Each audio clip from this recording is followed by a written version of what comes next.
so that ono wanfa data nka ho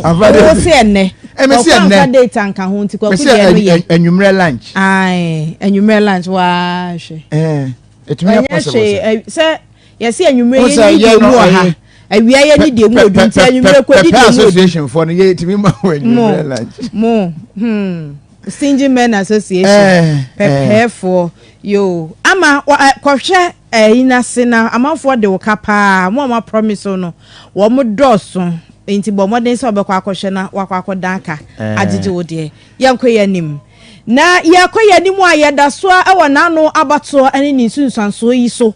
sansa aba na yakwa akoto no incumbency antumi anko ni ye na opposition so antumi anko ni ye na wo munyina wanie wo mbobo so ntina sa bracket ya bamba bi bracket ne amanso twen obi atwemanso eno ne se National Democratic Congress NDC amanyoko no wo mu akasefo pa ye wo mrase bedwom wo mu ba no dani Haruna Idrusu na so ben na wode ababeto dwese wo san kanu people akire Ghana fo nyina se na udu oman mrase bedwom a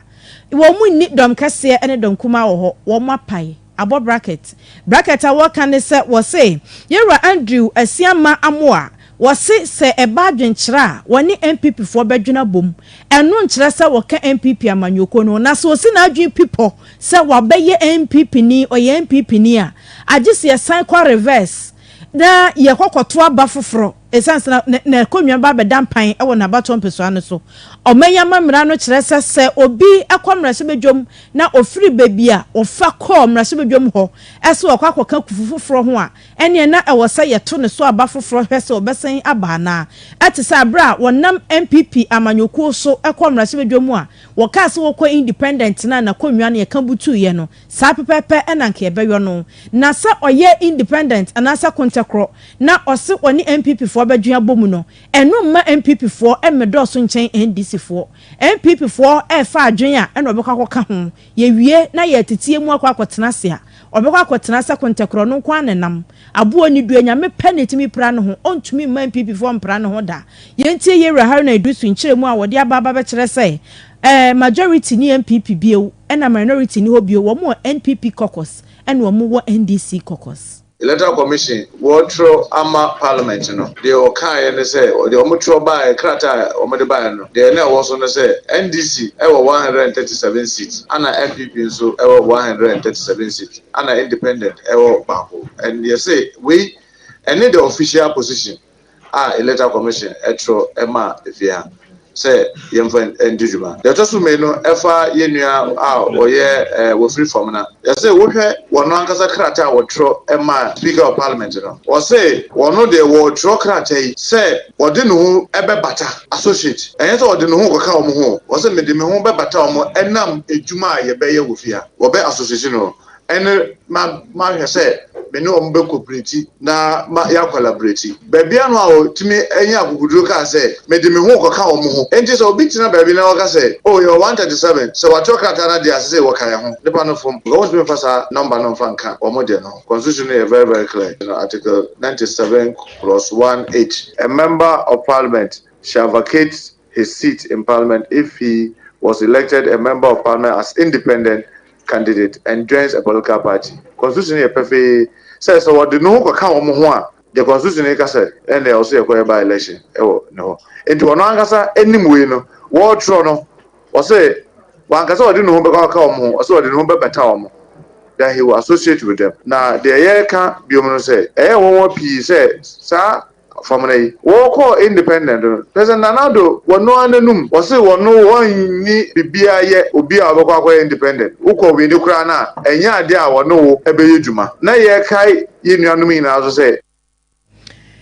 mo fancha yen we muntaka mubarak ne ena yete ye no enye Haruna Idrusu ene friends am twafo ene omusiaye na eba say ye dane aba kan kasa mu aba be kire mu no muntaka mubarak ena odinche mu no eba ye no ama nso a owie ye ena wo kasa eho behia sa wo ye mrahye bedwani anasa sa wo pese wudi mrahye bedwa adwuma no achi a wo be kenka wo standing orders na wo hunu mu yie se enye se obi asori ya na okom mrahye bedwam se yato aba ma wene ma wone wa wone a wa wone na so electoral commission ena do din ebeba ene amanyoku a wode wo ba electoral commission ba no obubu mu ene wo kire mu obi a wo ba obebedu na ne obi badwen a ensesa ba bia wo firi ba no ana ye twe na ya dwen se enam se we wo ho no ye hia ye na ye meeting no adwen call fa akose ye nyiri ho na new standing orders ye nyiri ho na echina ekopem next week Friday no yen di hu djuma na yen timi wie na yen wo new standing orders because in new standing orders no de ye no we were anticipating say e de bi beba wo mo a wo mbedo so ofia no enye wo na wo aban mu ye anticipate ye no in the new standing orders enti we abai na yen take advantage na yen siesie nyoma kakra every new standing orders na yen make sure say ebeba be yembra by next week Friday ebasa na e decide new standing orders no say ya tete new committees no obohu committee paying for eda no ye from chairman ne rank no ye be che ne pepepe we any chebo a NDC amanyokuo ya womra sibedwom odi atudwe kyerɛkyerɛ sɛde wɔn atena ye ene dodo a womra sibedwom no ombeyo kasia no gusu twa ne ho 100.3 Shalom wo brekum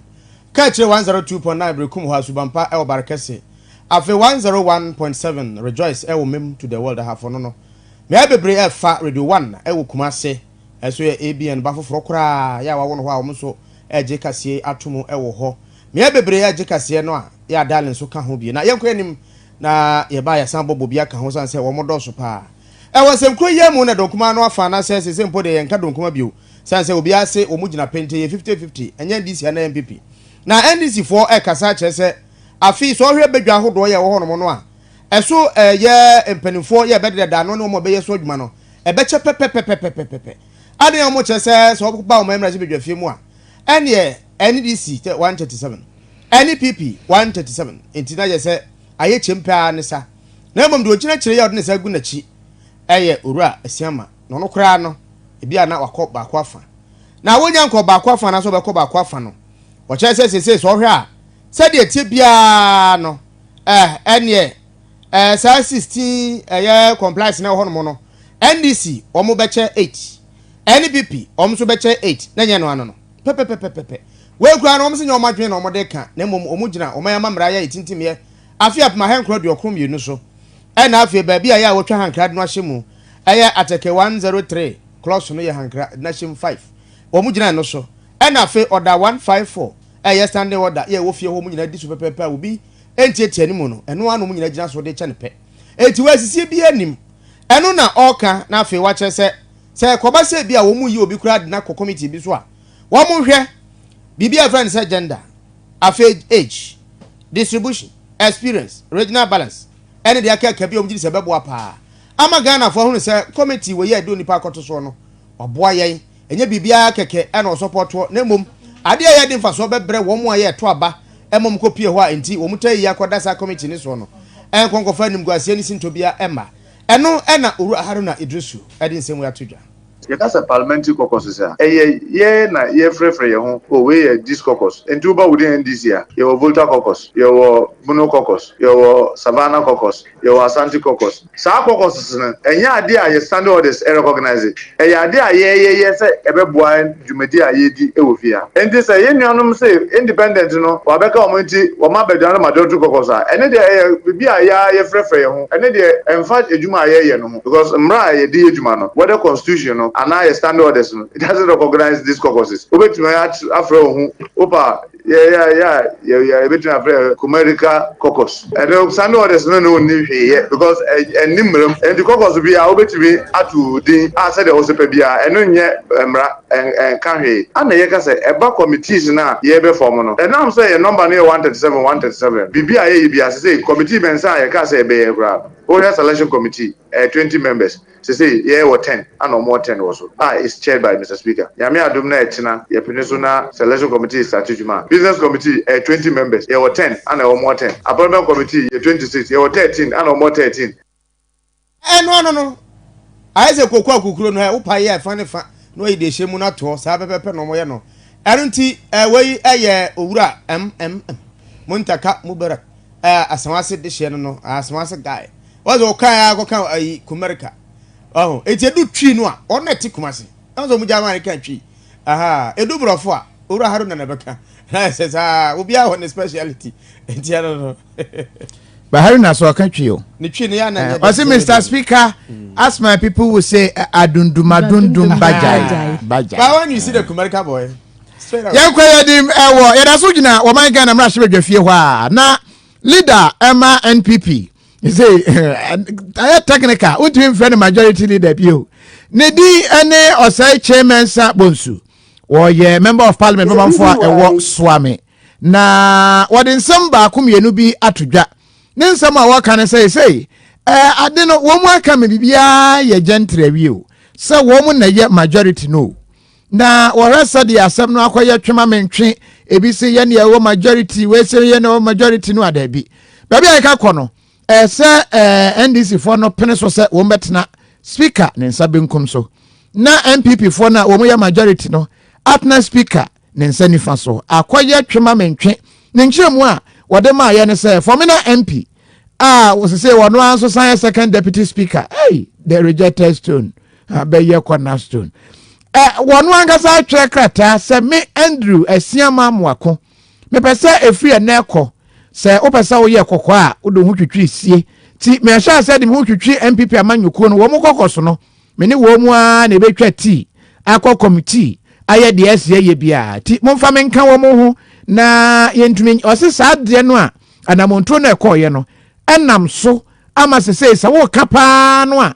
wo beka ne se MPP fo no abedoso Edia chain a year NDC for no. It's a reason why I am a bit circumspect talking about the former MP, right? Notwithstanding, he has made a declaration. I'm only hoping that between today and tomorrow, he will change his mind and make a U-turn. Well, human being is capable of doing anything. I'm only hoping that he doesn't make a U-turn. If he doesn't, he takes his own declaration and the speaker makes that open affirmation and declaration in plenary, then the decision would have been made, and then it would determine where the pendulum would swing. So, as far as I'm concerned, that will settle the matter. And if it settles the matter, if it determines where the majority will sit, to me, that will be the end of the matter. The minority are saying that they will insist that the declaration by the independent member of parliament for Formula does to do business with the NPP caucus doesn't make them the majority. By what stretch of imagination? The majority caucus is not dependent on just one party. And I've explained this for the umpteenth time. See, in the recent elections, assuming the MPP had garnered 120 seats and NDC had garnered 130 seats, the NDC will control the majority of seats in parliament, right? 120, 130. The two together would make 250. All right, but to the extent that they've not crossed the magical number of 137, they cannot be described as the majority caucus. Now, the 25 remaining, perhaps made up of independent members of parliament and members from other minority parties, if they elect to do business with the NDC, right, all of them. I don't know what you mean. Yani adoso, yani and wo mo atwenesa. Fi say wa wo doso no nya kwan etumi nya dodode ne leadership of parliament ho ene committee chair ne ho niemanti ene na ama aprapre no abamu nanso tie muntaka de no se de no wo chekche mu enche kra no a na je se wo kire se kra no wo mu ye bibi a chempe committee chairman ni bi wo ho a wo mo nso be giafa no mu di bi ama MPP fo no ade no kwa akoye chempe saa nanso honorable say chairman sabo so kire se da bi majority no de aba ne se sani ebi a party bi ene party nketwa na aka ne nyina ka ho bom e wo parliament wo mo dodo so a wo na ye majority no wa kire mu anso still ebi antiase ena NDC fo no so kire se da bi yesi party no madodo ti se party bi ani ho ane madodo edoso e chen ne yonko independent ne babeka independent no so kra no so nya ka se makoye MPP pe ese by election koso enti se no obetumi ne ho bia edura bato mu a wo pagya mo nsa no pagya ne nsa de afra wo mo de no ne mom so woka se ma beye MPP ni nti me kan MPP fo ho ne de eno no enya de etumi eyeye nanso honorable say chairman sabosu esan e de tudwa e kire se standing orders no eso mo hwe no mo de ye adwuma. So that demand is based on what? It's based on what convention, practice, or rule. If he relate to that, first of all, our rules and conventions and practice relate to this fact that a party that constitutes or parties that constitute the majority populate the leadership of the committees. In my own fair assessment. And I've related to that. Indeed, if we continue on that path, we will not succeed in growing our parliament.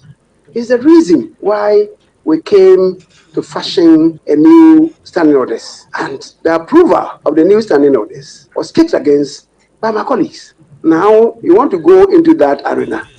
and borrow what provision that we have. But the old order should prevail. How do you do that? In fact, it's the reason why, when we met, I said to them, that look, let's not be in a hurry. We are not there yet. Let's initiate the process to approve of new standing orders. I'm a firm believer in that fact. Honorable Lawrence Adey, Chairmansa Bonsu. Lawrence Adey ne de yin friend sa General Mosquito si ni di ankasa no no nra won chechire mu yenya no. Ti wo bi an conference obobo kotu. The Honorable Chairmansa Bonsu Swame, Member of Parliament. Na otie nti say akwaya preapre na speaker en wo be kire se hwan de na meje ede atum kopem se eno beduru ho ne de se say wo kina be yire keke hwan na etena benkum hwan en wo tena nifa eno eni asemo ayi se yedi ho enkomo yi wo bre bebre a no wape adonko next level energy drink na mo ahoden dia ko ani mo member akona menom na mabre wanna come on o da ita wo nyansuhie no a o hwie difference hwie a wo water so can nsuhie wo da be warm sure the dead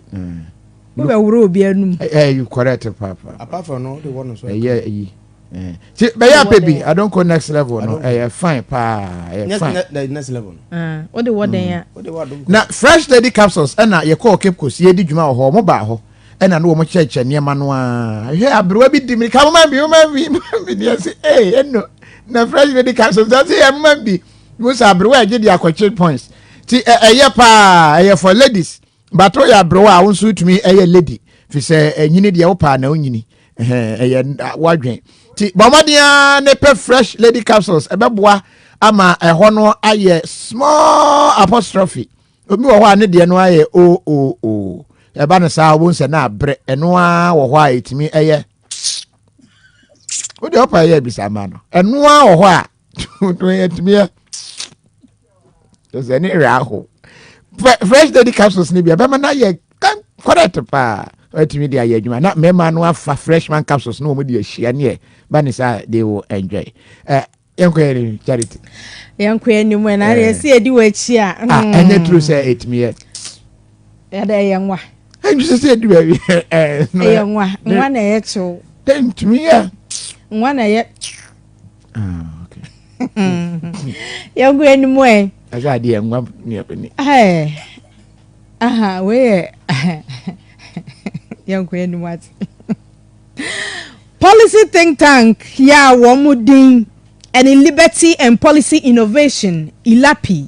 womuna ne womubo omayin samtrofo abaso papa awia sandi bi ama civil society groups ACSOs esa woma yade emfie nan ya nanadan kwakufo ado edidi ade woma Ghana samampani a nyame adrama wasan eto aso no womo bo adwuma ekaja egu nachi se de be ya pro ne kankan ene kata asehye obegyaye anase obehwe se obetu ase wosese aban no gyaye se wanyaye wotimi kan nipa chi ema womo suro ya womo amokro no ana womo bokro no no ensamtwafo ye womo afamu de CSO sususu ye womo afamu de papa na wo ba abaso no na wo san so kire se wo hwe kwan ya Ghana fo bi etiti womo mawuremu ahiafo enso still womo tuato anase tax na sikani bi asia kwakwose sadie ade akwakoto 4x4 no odi bomfutro edigu ahiafo na wodi womo sika no elso a to da bia na homete no ose o man samtwafo de nti obo mabaso no sa wo ba angel say ya angel akra mai na angel kumase kwa metankomo na wo mu jigu ko PFM na legend kwame adinkra wo mu kagum ansana angel akra ba ameno ene kwadwo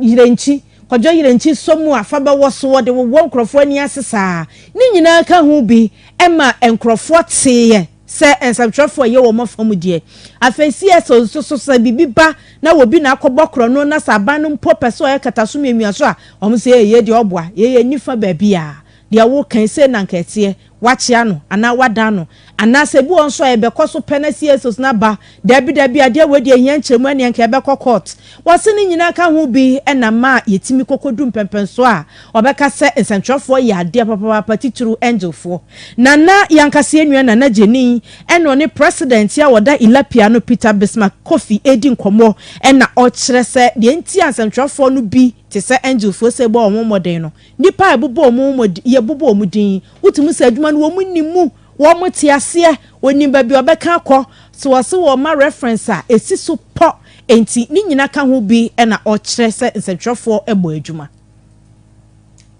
In corruption, who quantify for the past 5 years, they are very careful, very higher than Kapua in Kofu area in corruption. Now, a bunch also are non cause of that corruption. As I talk about discuss or investigate on one evil. And the question is, how do you investigate your own evil as a government? To fight on corruption is endless because institutions mean a lot of institutions to fight corruption. Almost into fight in the past 10 years. Maybe we are now investigating. Maybe we are now investigate. I think the days when you now, yes, also about also fighting corruption. Report to be and say they quantify the success in fighting corruption by Yoko, by Shrag, by Attorney General, by OSP and CID and the serious fraud office like the Omina and Obian to me and my concrete evidence. We say corruption is by this percentage, that percentage, and I say they are increasing by that percentage. That is only by this the media and CSOs now the Diano formal activism at the but apart from the decision themselves. There hasn't been any good records coming from them or good outcomes in fighting corruption. Enti abai nyuma kwa kese akura na wahede yi wo mo se wo mo na mo nko na ye mo ntu prayers no wo mo amotewu esentwofo ya de pa weyi eye pani a woda Appiah ano Peter Bismarck Kofi afi wo ensemfofo mu no ye kwa anim ni aka o se angel de ejene ho ntre ha ba bia sherwanfo abiem ena afi total so woda kuma junction so abiem anti agene dom so wo mo te ho a enya senketwa ne sentwofo adwuma mo ye bi ni se abatoi wo mo ema ho no disem no ko pepepepepe ewi ache ne nyina ye twen se electoral commission be ba bonten na wa be che ne wodi nkunim ena nam so ma wodi nkunim de abotire ma na danko akufo ado se wo no ena otimi nya madodo pa ya je se onya opepinsia ekira henso mpima henso aduasa ene ekira ha na ndutumi yensa ya je se wonya Ohemaa bupen no aduonum baako ekire po enum ne nkron a je se 51.59 eno achi kura ana wo je se ene DC owura John Domani Mahama so wo so onya aduanan enso ene ekire po ensia miensa ne ensia a je se wonso ma onya ye opepinsia ebima ha ne dunan ekire ahanwotwe ne aduowotwe enkron na wei ena nam so ma ye na musini yobo amane ma ye Cynthia Kans echinchiri ko bi so manfo sesei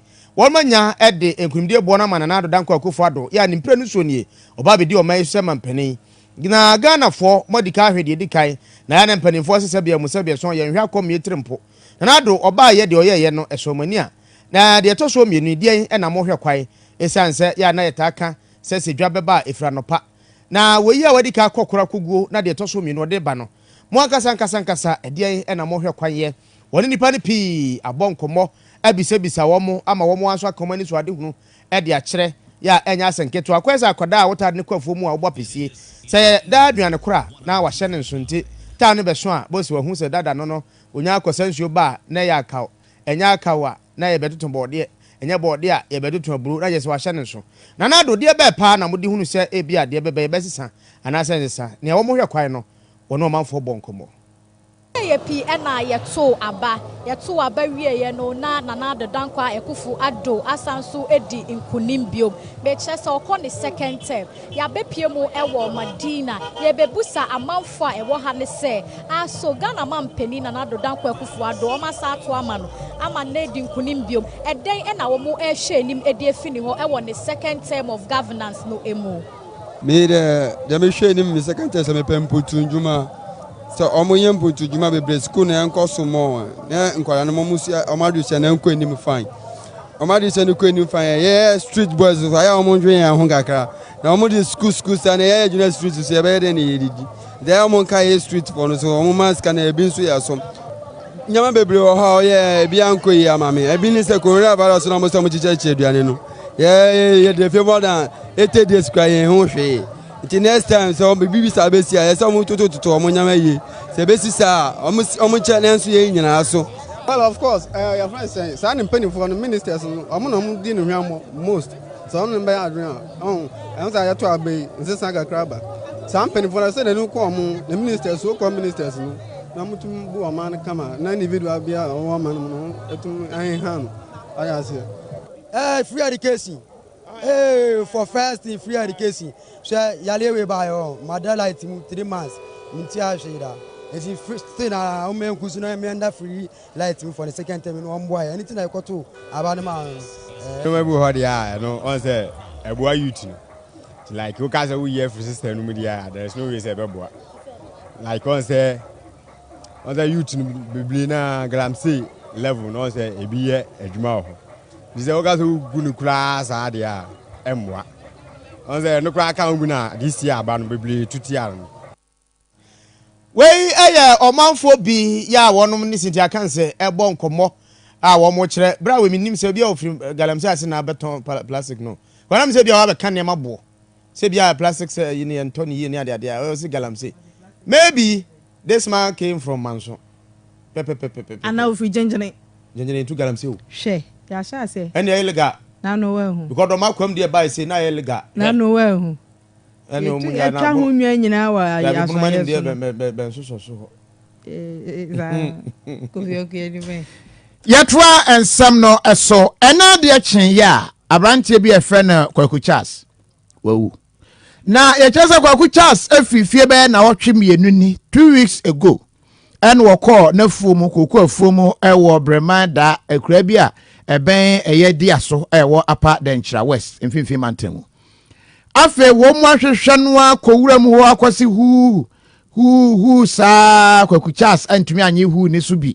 enti wo mo fa no say bi a wapɛ baabi no wakɔ sesen o afi de na de akyenye wo mo kɔye a Kwaku no watwetea kyese gogome kora no ahyase afa na mu no kora wo mo ye niema ewo mu saa chale ba cho mo nyimfiri so na we die ai o hese de mo fa nchen wo didi akafra kyese asai ama kyese niema APA free mu a mo yi se wo mu toto atopa wo no so se ya kokokoko wo mu sa Joseph ya makwa ba o ja Kofi meje wo so eba Appiah Denkyira Joseph ambonsa boye mu Kwaku Joseph oyeden oyekuyani oyekoyeden wo kokko fuomu ho de ne siye ja meje wo so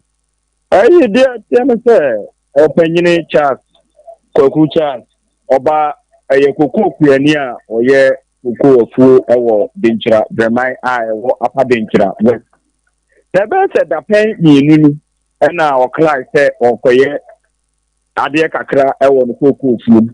enti ninia a ne din de Akwasi Francis one assemblyman oho no so ne din de Francis Japan onu bo modern se omokwa akwohwe mo opa omokwa hwehwe no omanhu no ade kyen no ombo modern for police wamane emba police report omuhudum amanfo ti omuhudum hwehwe na onu so omanhu no na watwe mienu achi na omunya ntie obi bebo mamane se omanhu se obi ewu eda kokko obi ase jombo police for any environmental health service mo Appiah Denkyira West for amane mo tenten no akokofwe ndom kokofwe no na onabo assemblyman wo Breman bo frudu ne din de Francis Japan ka say omo wo fa no no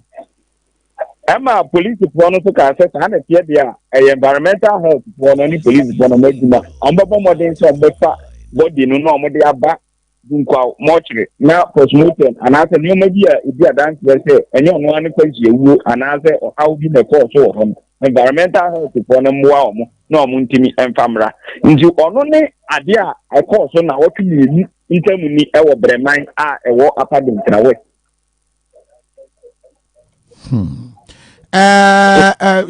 viewer discretion said ya canon no say ohwena unia kukudura yesro we no menhwe eni enyan pa enye kra mo show so akakra bi ketwa bi na mo ye free so fi say enye kra Joseph Amansa said the why ye no omo ye de ne hu se ono a fi se o hwa ne sin kwa na ye hu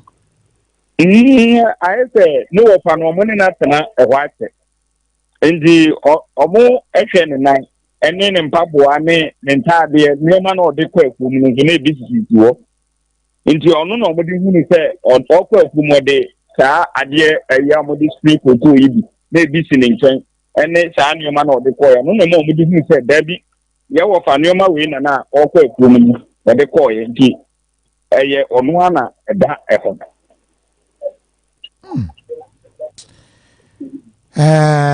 yemfa unsia why Joseph yeda sepa but says omonhunu omon suspect say bia obi na akuno anase kom na akuno anase eno no ho akosama kosisen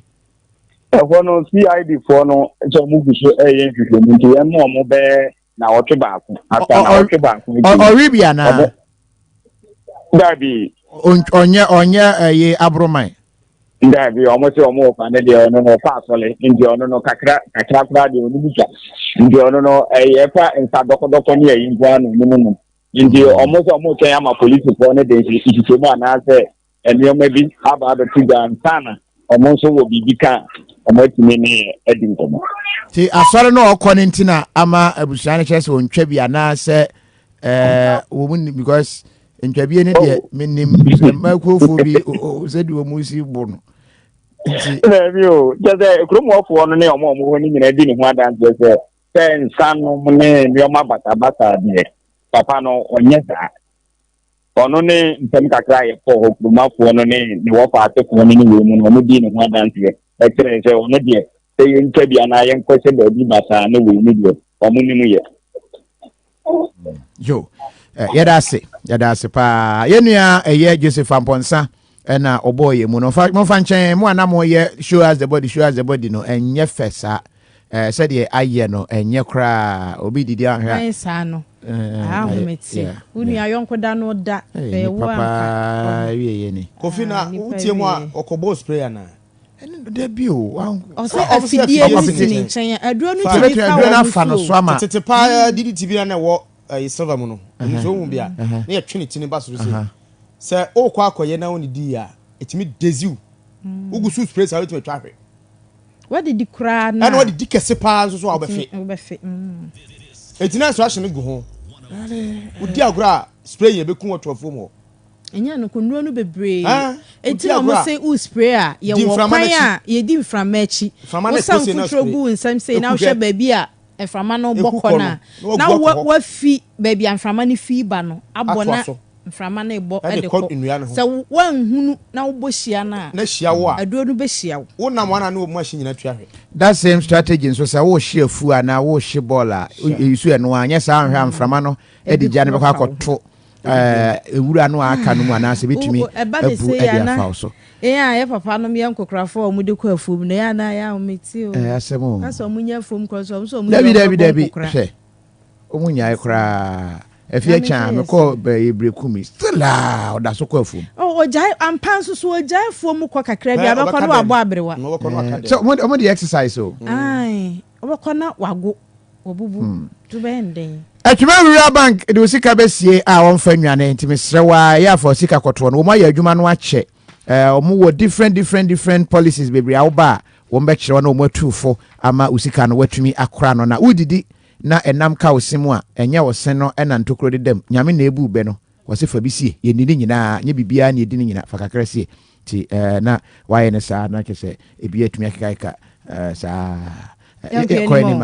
yo eniena abeto dwase deputy CEO ya wa Middle Belt Development Authority wonwa na German South Constituency Chairman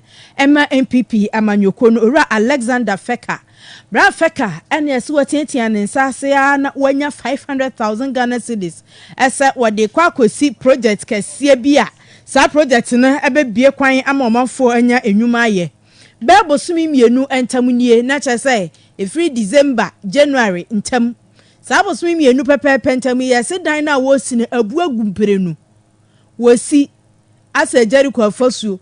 na akagu na wasiensi eti amafo enyinyi se na sa no fi bi na mpagya ama nkɔso ana sɛ ɛyɛ bi a ahwɛyie ɛna wɔne a ɛsi dan no wɔn mo nnwɔ ana sɛ hurricane ɛne a ɛfa hɔnom ɛna ebi nso sɛ sɛdeɛ dan yi ahyɛ ase a ɛɛyɔ yi yɛmia yɛnia ne esisi hɔ na sɛ daakye nipa wɔ aseɛ na sɛ bugu ne so a ne yɛyɛ dan nie ɛnam so ɛma ɛmabu no ɛwɔ fa aman mia me mpɔtamu fa aman ɛna wɔde ato dwa sɛ nokura nie ɛdan no wɔdɔn kɛkɔ ɔmo nko a anka baabi esiri ɔmo mungu na nka ɔmo kɔpɛ baabi foforɔ san sɛ ɛyɛ se aprokuma egu nhyerɛ no mpo ɛna ɛte kuma kwadure ne begu abiribira ɛne na kyerɛ sɛ ɛba begu kuro bu akuro enti wɔsrɛ sɛ ɛbɛyɛ anka wɔn mo hwɛ sika na ahye n'anim na wɔn fa mmanyame na wɔn konkosi ne baabi foforɔ asase ne na yɛ nini ayɛkɔ na yɛde yɛnim sɛ yɛnyɛ bibi tɔtɔ bi wɔ yi kurom na saa bere yɛdi ka no abu na ɛtɔ so mmienu abu no deɛ yɛhu sɛ yɛbɛyɛ kwansidie bi ama yɛbiri bi yɛbɛtwam a ɔde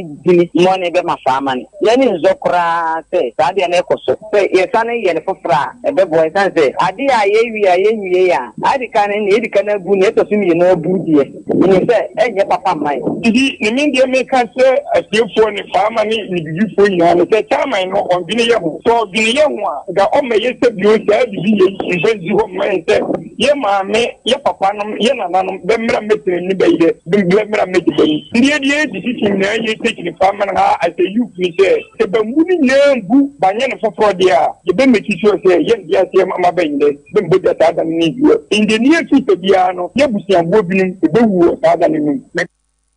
bra bɛnti ase ma bɛnwɔ gye sɛ bɛbubu dan ke aka he ne basi ne foforɔ bɛka so abɛdika yɛyi ɛyɛ mabu no a bɛwɔfa ama ne bra bɛsi dan ama bɛ na dan yɛ bɛba bɛbu akuda akyefoɔ deɛ bɛntena se ne nyɛ nhwɛ ha nti bɛka kyerɛ deputy CEO yɛ Middle Belt Development Authority ya wɔno ne MPP amanyɔkɔ no dwamkyerɛni wɔ German South owura Alexander Feka ɛsɛ dan ne esi hɔ he ba ne gye ho nanso ɔmɛbubu na ɔnsi ne foforɔ ma bɛ abusuafoɔ deɛ ne kyerɛ asante mantam na nkyerɛkyerɛ bi akɔ ɛde ama sɛ ɛbɛyɛ a enka ɔyɛ asase yɛ organic fertilizer no ɛna akuafoɔ ntere yɛn sa yɛn som ne fa nkɔnkɔ di wɔn dwuma ɔse sɛ wopɛ so asase no ɛyɛ from pa na edi yie na afei wo no ba nso so dɔsɔ no a ɛyɛ no mom ɛna panimfoɔ ɛka ho asɛm asante mantam mu panimpa yɛ ɔdawro kacha fekuo no ano hɔ a ne din ɛde owura yere Lois Kakari ɛna wɔde ɛto wɔn ma yɛ dua no ba yɛ ahodoɔ duturo so ɛwɔ soro animu sɛ wɔn hwɛ na afei organic fertilizer no wɔn fa num dwuma paa deɛ dia wɔ kanfoɔ ne sɛ wɔn aso ahwɛ no wɔn agye atuma hunu sɛ ɛmfa sunsuanso bɔ ne bi amrɛ wasase no ya na akwa sɛ deɛ ɔde sumu na kora ne adeɛ de afrafra wasase no wɔse ɛbɛma na yɛ sɛ deɛ tie no a ne no ba nso bɛso dɔso enti ɔka na odi ka ya wɔkyekye mu na wɔde saa ensɛmi atu dwa bra na mofa directorate ɛwɔ asantemanta mu wɔn mo yɛ nkyerɛkyerɛ ɛwɔ sɛkyerɛ Central District ɛde ama akuafoɔ ya wɔde odwuma sɛ bɛyɛ na wɔn hunu mfasoɔ yɛ wɔ organic fertilizer soɔ na afei wɔn no ba nso atumi aso dɔso Shekuafoɔ no kran sɛ ade a ɛyɛ natural na sɛ kran sɛ ɔmo nua mo na yɛndi na yɛn so yɛnya ahoɔden na yɛntumi ntena senkyɛ na nti ɔsa saa fertilizer green fet yɛsan ɛhyekuafoɔ kran sɛ ɔmo usi sɛ esiesie asase no ɛnte sɛ inorganic na ɛsɛ afi bia ɛsɛ ugu ɛna demo a ugu no nso no yɛnim sɛ ɛho wɔ nsunsuanso side effect but organic no ɛno no ani nsunsuanso ɛno no siesie asase no ama na kwakoyɛ sɛ yɛ nana no mu gyama yɛn nti ɛboa ma asase no ahoɔden bi efiri mu bia no san so esiesie no ɛna ahoɔden nnuro bebree nso san kom ɛna mmerɛ kɔ n'anim no enka fertilizer nka obegu asase no so ungu sabi yen na edi adanse sɛ wokɔkɔ yem na sɛ wodɔkora na sɛ wanfa fertilizer ngu so a unse etumi ɛbɔ ɛsene sɛ bebia wadɔ indi sɛ fertilizer aba ebetumi aboa ma asase no esiesie no ama ebedu mpɛmpɛn so kora won fertilizer ngu asase no be ya ina sɛ etumi hyekuafo nkran sɛ fertilizer ina sɛ mutumi use wenu a waka no kora sɛ ya guprako nya afi na afi bia bɛsa kwa kokyini Appiah foforo no wanya bia na gye sɛ afi no onioma nso we ɛna na wɔka wasem ahwe mfoni no abutin sɛ obi aye cabbage ɛnu abi no de yɛ na kutum ya enya asɛ nketo akra asantimenta mu wa de nkamere bi ne from sa agric officer no a ene wɔn brɔfo na kama pa from essential officers ɛyɛ Owura Gregory Owusu ano no so ɛka sɛ aban no ayere ne ho papa sɛ ekwan bi obefa so a ya ɛyɛ petepete afu cancer irrigation farms no won betumi aye na aboa ama asase no matumi afo afimu ni nyina na nkoba se pesi ya yenidi gise esu atwansa ene ebe fa menkanko beba bibia beba chichirichi nsosoa twa horodonom ne ade bibia fifiri asase bia be fifiri omni zambo bwa kan pempra de fifiri yisa pempra fifiri kwayim chese wakanti woso wo mba beye amakuafo no wo mo ani atimi akanfo mu yie mudi se ebre se likwa se yehwe nyame nsuo no nko akwan se bi bu nso se de esu tom eto no enye fe bi ha afi ya twesi be bi kwa na yinya nsuo no yinya tama won expecting nsuo yehwe be December nsuo ato enso so na no boya na dey ase ewe ebura na ase ewe na ama eburo kwa ho akwa atwe a poultry farmers esu na nkusua abo akoso edinka eya ade anka yewo irrigation facilities a eboa akuafo na magiji se ano pa asoso ehu hia ona ana ho so na anka yedu wei ane dia owura owuso Gregory ekaye na enu achi ana afei Secretary Central district agric director ya ho no yo owura chasadu onso so kire se ewom se mo abese no bai pa na so aba na miamia ne nkirewa mia ne tamu safi wo ma boa bia nse obi afu ene ndo no so ma ko pe vaccine kra da be bono ba no one after the other kra no a won be ma no ba crop bia vaccine se be ya samwa no entimi enwom no ba bi travel farmers no omu how kese pa eye emwamwa aya esei omu fudie no na afi nso so yare ba ko a ye be kan se bo onimu ye be kan se fungus sa fungi no nso so ma apropro sisi omu no by no especially cabbage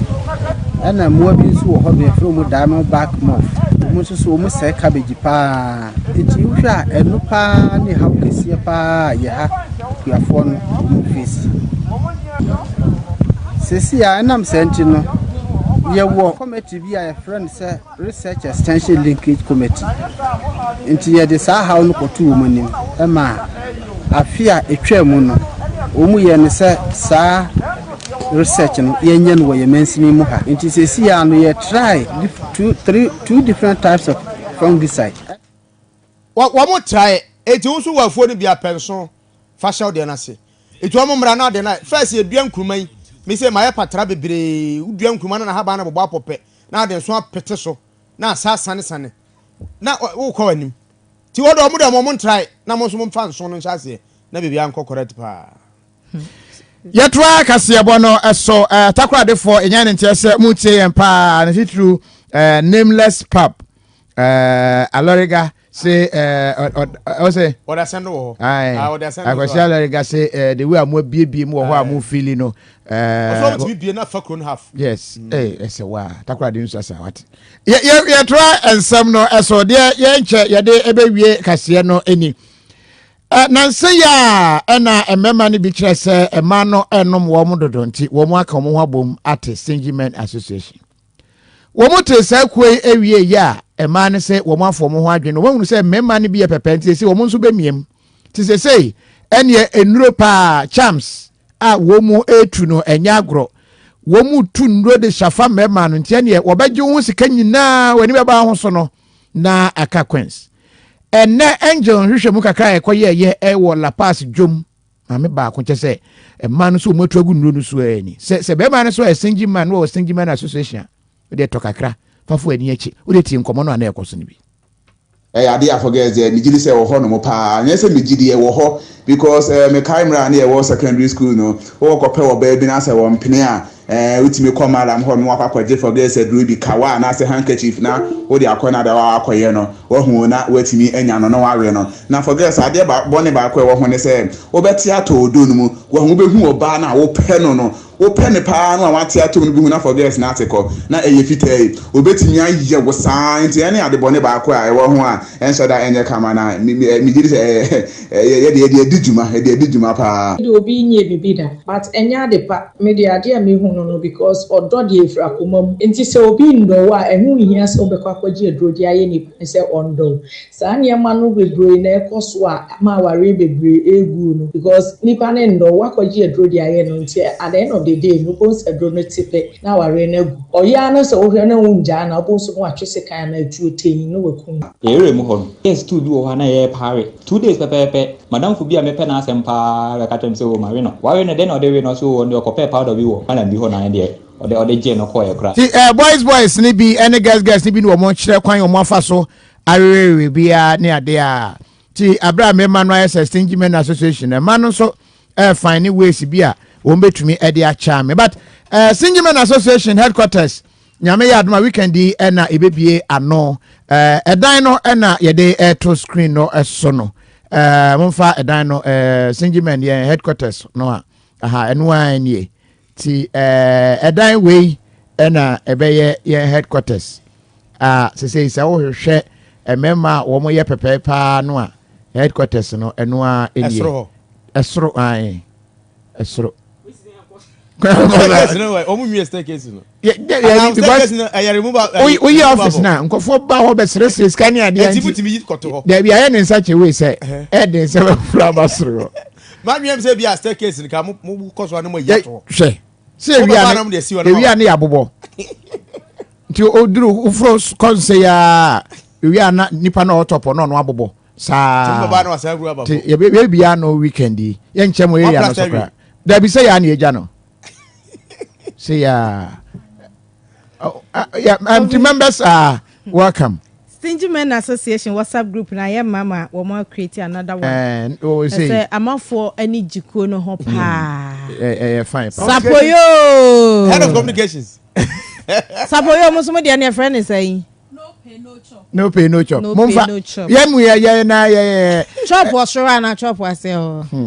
Mr. NS Herbal Ointment. Say ba ne say onantu epapai. Na uhunu headquarters na da so no. Mo ya mo amunya nhweye no. Mo nkonkɔhwɛ ye Stingy Men pepe.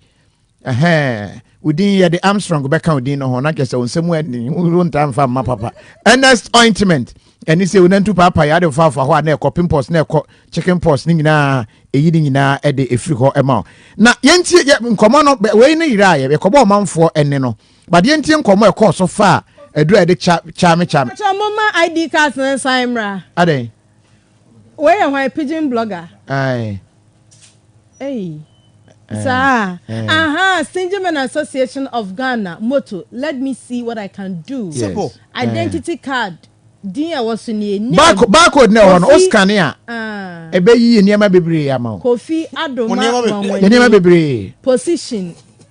Head of Communications. Branch Ghana Accra. ID number GHSM A00233. But nipa no. Kofi Adomah AUCC for munyi na di. Nipa no printed card no yenyantua neka.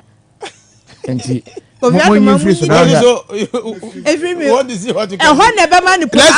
to see what we can do. Kofi Adomah ID card and that ade no snow. So we hear Angel TV and I say we go phone no snow. Ti no man for person which am no. Dem ani ti ni odo de ma. E bi obi ta camp na on fe ma e bi o ti tu o so. Bi ka we bi a woni dem a o de dem a ti na se bi o ma wi ka e bi a wo also bi ko kuma se me bi ko kakade for the list de maka na ko kwa abeto e ko ku baba beto pa omo ware to pa I think omo mu dey no because our for the normal our we January wo ho na se bi wo ho wa hwe se our for no kra to eye chame edu no kra chen edu no ma bo ne boa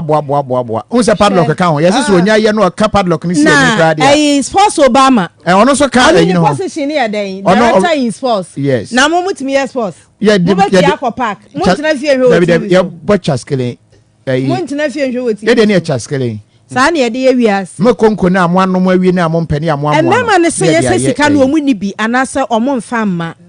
na mom omo be scrutinize ye dan no headquarters ni omo ntia se okokro ma em so obi ababam because nkofo sere ska too much Kofi ti ye wa twede ba ko ofu wi anu abobo Stingy Men Association na minimu no omo ntia se okokro ma enwi bi e 15 Ghana cedis na obati sika 35 million cedis 3500 kwa akoto we ga she Bone Street enu Bone Street ni boni m ni boni round charity yan fancy a vehicle but what the vehicle 20 pe bi na nom na beboa pa bo ho ban free ade ahodo pinu na say dey say we frɛ na me yare a here view ti compare vehicle 20 na nom na boost your immune system no na nya ahoden woni mo bi na ni ha no a anase wani eprunsio uhunu de onye ho ko Dr. Agawal Eye Hospital ho de specialist papa wo mo ebehwe wani no ama ho ato tentem you say mo de 50% consultation and investigations nyina no 50% ukura health insurance kra no utumi eba enti bomoden ansa na January yakọ awieye oba ye beboa na yatumi ahwe wani no ede ama wo obetumi afre 050-133-6247 and tontomo we was super senti insecticide mosquito spray ene ne coil no hwehwe bi akiri kwan na afa kum tontom no ma ho entumi entop kwa ma ho den entumi emra tontom no bekum wo mu nyina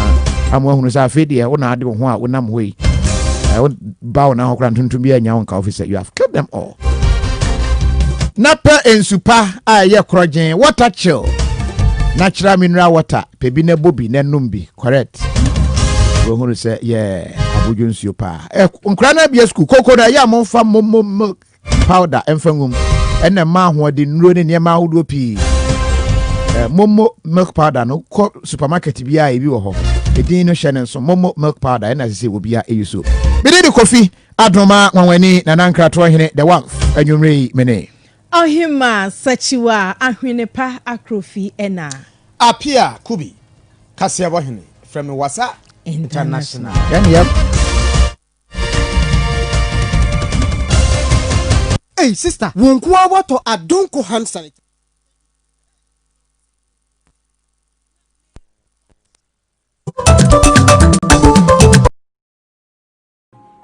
Sena wodi yamena na mami fili. Atajwa. Mene wodoni ye movie we part one. On TV, what I say, telling about all your entertainment. What I say, just tune in. So Mafi odo yehu. And so me frewa ya umfa. Oh,